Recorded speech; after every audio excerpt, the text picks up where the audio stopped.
ನಮಸ್ಕಾರ. ನಾನು ಪ್ರಸನ್ನ, ಕಾರ್ಯನಿರ್ವಾಹಕ ನಿರ್ದೇಶಕರು, ಕರ್ನಾಟಕ ಪರೀಕ್ಷಾ ಪ್ರಾಧಿಕಾರ. ತಮಗೆಲ್ಲ ಗೊತ್ತಿರುವಂತೆ ಗ್ರಾಮೀಣ ಪ್ರದೇಶದ ವಿದ್ಯಾರ್ಥಿಗಳು ಈ ಹಿಂದಿನ ವರ್ಷಗಳಲ್ಲಿ ಅರ್ಜಿ ಸಲ್ಲಿಸುವಂತಹ ಸಂದರ್ಭದಲ್ಲಿ ಸಾಕಷ್ಟು ತಪ್ಪುಗಳನ್ನು ಮಾಡಿದ್ದರ ಪರಿಣಾಮವಾಗಿ ಅವರು ಸೀಟು ಹಂಚಿಕೆ ಸಂದರ್ಭದಲ್ಲಿ ತುಂಬ ಸಮಸ್ಯೆಗಳನ್ನು ಎದುರಿಸಿದ್ದಾರೆ. ಹಾಗಾಗಿ ನಾವು ಈ ಬಾರಿ ಸಾಕಷ್ಟು ಸರಳೀಕರಣವನ್ನು ಅರ್ಜಿ ಸಲ್ಲಿಸುವಂತಹ ಸಂದರ್ಭದಲ್ಲಿ ಮಾಡಿದ್ದೀವಿ.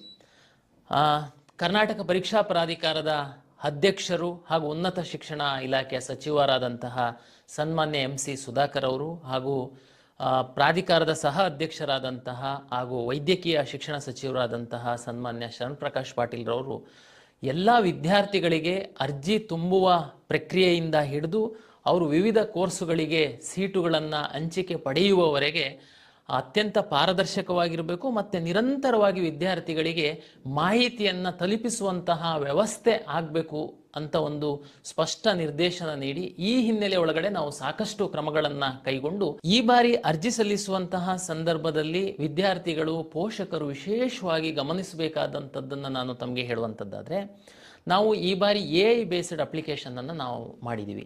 ತಮಗೆಲ್ಲ ಗೊತ್ತಿರುವಂತೆ ಈ ಹಿಂದೆ ತಾವೆಲ್ಲ ಸೈಬರ್ ಸೆಂಟರ್ಗಳು ಬೇರೆ ಬೇರೆಯವರಿಗೆ ತಮ್ಮ ಎಲ್ಲ ಕ್ರೆಡೆನ್ಷಿಯಲ್ಲು ದಾಖಲೆಗಳನ್ನು ಕೊಟ್ಬಿಡ್ತಿದ್ರಿ.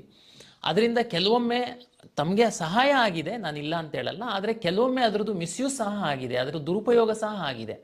ಆದ್ದರಿಂದ ಈ ಬಾರಿ ನಾವು ಒಂದು ಅಪ್ಲಿಕೇಶನ್ಗೆ ಒಂದು ಮೊಬೈಲ್ ನಂಬರಿಗೆ OTP ಬರುವಂಥದ್ದು ಹಾಗೂ ಪ್ರತಿ ಹಂತದಲ್ಲಿ ತಾವು ಲಾಗಿನ್ ಆಗಬೇಕು ಅಂತಂದರೆ OTP ಸ್ವೀಕರಿಸಿ OTP ಎಂಟ್ರಿ ಮಾಡಿದರೆ ಸಹ ಮಾತ್ರ ಲಾಗಿನ್ ಆಗುತ್ತೆ. ಕಳೆದ ಬಾರಿ, ಅದರ ಹಿಂದಿನ ಬಾರಿ ಎಲ್ಲ ತಾವು ದಾಖಲೆಗಳನ್ನು ಅಪ್ಲೋಡ್ ಮಾಡುವಂಥದ್ದು ಗೊಂದಲ ಆಗಿತ್ತು. ಅದನ್ನು ನಾವು ಪರಿಶೀಲನೆ ಮಾಡುವಂಥ ಸಂದರ್ಭದಲ್ಲಿ ಮಿಸ್ಟೇಕ್ ಆಗಿ ಕೆಲವು ರಿಸರ್ವೇಷನ್ ತಮಗೆ ತಪ್ಪೋಗಿತ್ತು ಅನ್ನುವ ಹಿನ್ನೆಲೆಯಲ್ಲಿ ಈ ಬಾರಿ ನಾವು ಕೇವಲ ತಮ್ಮ ಫೋಟೋ ಮತ್ತು ಸಿಗ್ನೇಚರ್ ಮಾತ್ರ ಅಪ್ಲೋಡ್ ಮಾಡೋದಕ್ಕೆ ಹೇಳಿದ್ದೀವಿ. ಉಳಿದಂಥ ಯಾವುದೇ ದಾಖಲೆಗಳನ್ನು ತಾವು ತಮ್ಮ ಅರ್ಜಿಯೊಂದಿಗೆ ಅಪ್ಲೋಡ್ ಮಾಡುವಂತಹ ಅಗತ್ಯವಿಲ್ಲ.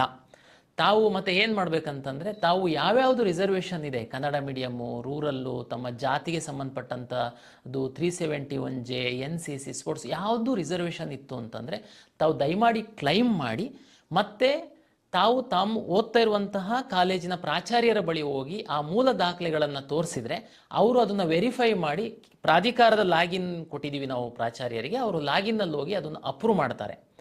ಇದರಿಂದ ಏನು ತಮಗೆ ಸಹಾಯ ಆಗುತ್ತೆ ಅಂತಂದರೆ, ತಾವು ಏನಾದರೂ ತಪ್ಪುಗಳಾಗಿತ್ತು ಅಂತಂದರೆ ತಾವು ಅಲ್ಲಿಯೇ ತಮ್ಮ ಕಾಲೇಜ್ ಹಂತದಲ್ಲೇ ಸರಿ ಮಾಡಿಸ್ಕೊಳ್ಳುವಂಥದ್ದಕ್ಕೆ ಪ್ರಾಧಿಕಾರ ವ್ಯವಸ್ಥೆಯನ್ನು ಮಾಡಿಕೊಟ್ಟಿದೆ. ಎಲ್ಲ ವಿದ್ಯಾರ್ಥಿಗಳು, ಪೋಷಕರಿಗೆ ಮತ್ತೊಮ್ಮೆ ನಾನು ವಿಶೇಷವಾದ ವಿನಂತಿ ಏನಂತಂದರೆ, ನೀವು ಈ ರಿಸರ್ವೇಷನ್ಸ್ ಏನಿದೆ ತಮಗೆಲ್ಲ ಗೊತ್ತಿದೆ. ಕರ್ನಾಟಕದಲ್ಲಿ ಕರ್ನಾಟಕ ರಾಜ್ಯ ಸರ್ಕಾರ ನಾವು ಹಂಚಿಕೆ ಮಾಡುವಂತಹ engineering, medical, Ayush, dental, agriculture, veterinary ಎಲ್ಲ ಥರದ ಕೋರ್ಸ್ಗಳಿಗೆ ಸಹ ರಿಸರ್ವೇಷನ್ಸ್ ಇದೆ. ತಾವು ಅರ್ಜಿ ಹಾಕುವಂತಹ ಸಂದರ್ಭದಲ್ಲಿ ರಿಸರ್ವೇಷನನ್ನು ಸ್ಪಷ್ಟವಾಗಿ ನಮೂದಿಸಲಿಲ್ಲ ಅಂತಂದರೆ ನಂತರದ ದಿನಗಳಲ್ಲಿ ತಾವು ಅರ್ಹತೆ ಇದ್ದರೂ ಸಹ ತಮಗೆ ನಾವು ಸೀಟ್ ಹಂಚಿಕೆ ಮಾಡಲಿಕ್ಕೆ ಆಗಲ್ಲ. ಹಾಗಾಗಿ ದಯಮಾಡಿ ತಾವು ಯಾವ್ಯಾವುದೆಲ್ಲ ರಿಸರ್ವೇಷನ್ನಿಗೆ ಅರ್ಹರಿದ್ದೀರಾ ಅದನ್ನು ಪರಿಶೀಲಿಸಿಕೊಂಡು ದಯಮಾಡಿ ಅರ್ಜಿ ಹಾಕುವಂತಹ ಸಂದರ್ಭದಲ್ಲಿ ಭಾಳ ಸ್ಪಷ್ಟವಾಗಿ ತಮಗೆ ಅನ್ವಯಿಸುವಂತಹ ರಿಸರ್ವೇಷನ್ಗಳನ್ನ ಹಾಕಬೇಕು ಅನ್ನುವಂಥದ್ದು ನನ್ನ ಕಳಕಳಿಯ ವಿನಂತಿ. ಯಾಕೆಂತಂದರೆ ಸೀಟು ಹಂಚಿಕೆ ಅದರ ಆಧಾರದ ಮೇಲೆ ಆಗುತ್ತೆ. ತಾವು ನಂತರದ ದಿನಗಳಲ್ಲಿ ಬಂದು ನಂದು ಇದಿತ್ತು ಹಾಕಲಿಲ್ಲ, ನನ್ನ GM ಆಗಿಬಿಟ್ಟಿದೆ ಅಂತಂದರೆ ನಾವು ಅವಾಗ ನಿಮಗೆ ಸಹಾಯ ಮಾಡಲಿಕ್ಕಾಗಲ್ಲ. ಹಾಗಾಗಿ ದಯಮಾಡಿ ಅದನ್ನು ತಾವು ಮಾಡಬೇಕು ಅಂತೇಳಿ ಈ ಹಂತದಲ್ಲಿ ತಮಗೆ ವಿನಂತಿಯನ್ನು ಮಾಡಿಕೊಳ್ತೇನೆ. ಇದು ಕೇವಲ ಅಪ್ಲಿಕೇಶನ್ ಹಾಕುವಂಥವರಿಗೆ ನಾವು ಇವತ್ತು ಏನು ನಾವು ಈ ವಿಡಿಯೋವನ್ನು ಮಾಡಿ ರಿಲೀಸ್ ಮಾಡ್ತಾ ಇದ್ದೀವಿ. ಮುಂದಿನ ದಿನಗಳಲ್ಲಿ ಪ್ರತಿ ಹಂತದಲ್ಲಿ ನಾವು ಕರ್ನಾಟಕ ಪರೀಕ್ಷಾ ಪ್ರಾಧಿಕಾರ ವಿದ್ಯಾರ್ಥಿಗಳಿಗೆ, ಪೋಷಕರಿಗೆ ಯಾವ ಮಾಹಿತಿಯನ್ನು ನೀಡಬೇಕು, ನಾವು ಪ್ರತಿ ಹಂತದಲ್ಲಿ ನಾವು ಮಾಹಿತಿಯನ್ನು ಯೂಟ್ಯೂಬ್ ಮೂಲಕ ನಾವು ನಮ್ಮ ಪರಿಣಿತ ತಂಡದ ಮೂಲಕ ತಮಗೆ ಮಾಹಿತಿಯನ್ನು ತಲುಪಿಸುವಂತಹ ವ್ಯವಸ್ಥೆ ಮಾಡ್ತೀವಿ. ಹಾಗಾಗಿ ಕರ್ನಾಟಕ ಪರೀಕ್ಷಾ ಪ್ರಾಧಿಕಾರದ ಯೂಟ್ಯೂಬ್ ಚಾನಲನ್ನು ತಾವು ಫಾಲೋ ಮಾಡ್ತು ಅಂತಂದರೆ ತಮಗೆ ಪ್ರತಿ ಹಂತದ ಮಾಹಿತಿ ಸಿಗುತ್ತೆ.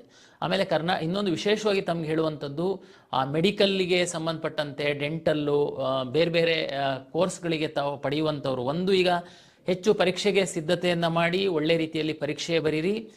ನಾಳೆ ಸೀಟ್ ಹಂಚಿಕೆ ಸಂದರ್ಭದಲ್ಲಿ ಸಹ ನಾವು ಅತ್ಯಂತ ಪಾರದರ್ಶಕವಾಗಿ ಪ್ರಾಧಿಕಾರದ ವತಿಯಿಂದ ಸೀಟನ್ನು ಹಂಚಿಕೆ ಮಾಡ್ತೀವಿ. ಹಾಗಾಗಿ ಬೇರೆ ಯಾವುದೇ ಮಧ್ಯವರ್ತಿಗಳು ಅಥವಾ ಬೇರೆ ನಾವು ಸೀಟ್ ಕೊಡಿಸ್ತೀವಿ ಅನ್ನೋದಕ್ಕೆಲ್ಲ ತಾವು ಈಲ್ಡ್ ಆಗಬಾರ್ದು, ಅವ್ರ ಹಿಂದೆ ಹೋಗಬಾರ್ದು ಅಂತೇಳಿ ಹೇಳ್ತಾ ಸದ್ಯಕ್ಕೆ ತಾವು ಪರೀಕ್ಷೆ ಬರೀಲಿಕ್ಕೆ ಅರ್ಜಿಯನ್ನು ಸಲ್ಲಿಸಿ ಅಂತ. ಆಮೇಲೆ ನಾವೀಗಾಗಲೇ ಬ್ರೋಷರನ್ನು ರಿಲೀಸ್ ಮಾಡಿದ್ದೀವಿ, ವೆಬ್ಸೈಟಲ್ಲಿ ಸಂಪೂರ್ಣ ಮಾಹಿತಿ ಇದೆ. ತಾವು ಯಾವ ಕೋರ್ಸನ್ನು ಪಡೆಯಲು ಇಚ್ಛಿಸ್ತೀರಾ ಅಂಥವರು ಅದರ ಆಧಾರದ ಮೇಲೆ ನೀವು CETಯನ್ನು ಬರೀಬೇಕಾಗುತ್ತೆ. ನಾವು PCMB 4 ಸಬ್ಜೆಕ್ಟ್ಗಳಿಗೆ ಪ್ರಾಧಿಕಾರ ಪರೀಕ್ಷೆ ನಡೆಸಿದ್ರು ಸಹ ಕೆಲವು ವಿದ್ಯಾರ್ಥಿಗಳು ಮೆಡಿಕಲ್ಲಿಗೆ ಹೋಗುವಂಥವ್ರು ಮಾತ್ರ ಇರ್ತಾರೆ, ಕೆಲವರು ಓನ್ಲಿ ಇಂಜಿನಿಯರಿಂಗಿಗೆ ಮಾತ್ರ ಹೋಗುವಂಥವ್ರು ಇರ್ತೀರಾ. ಹಾಗಾಗಿ ನೀವು ಕೆಲವರು ಬಯಾಲಜಿ ಬರಿಬೇಕಾಗುತ್ತೆ, ಕೆಲವರು ಬರೆಯುವಂಥ ಅಗತ್ಯ ಇರಲ್ಲ. ಹಾಗಾಗಿ ಅದೆಲ್ಲ ವಿವರವನ್ನು ನಾವು ನಮ್ಮ ಬ್ರೋಷರಲ್ಲಿ ಕೊಟ್ಟಿದ್ದೀವಿ. ತಾವು ದಯಮಾಡಿ ಆ ಬ್ರೋಷರ್ನ ಓದಿ ತಾವು ಸರಿಯಾದ ರೀತಿಯಲ್ಲಿ ಅರ್ಜಿಯನ್ನು ಹಾಕಬೇಕು ಅನ್ನುವಂಥದ್ದು ನಮ್ಮ ಪ್ರಾಧಿಕಾರದ ವತಿಯಿಂದ ತಮಗೆಲ್ಲರಿಗೆ ನಾನು ವಿನಂತಿಯನ್ನು ಮಾಡಿಕೊಳ್ತೇನೆ. ನಮಸ್ಕಾರ.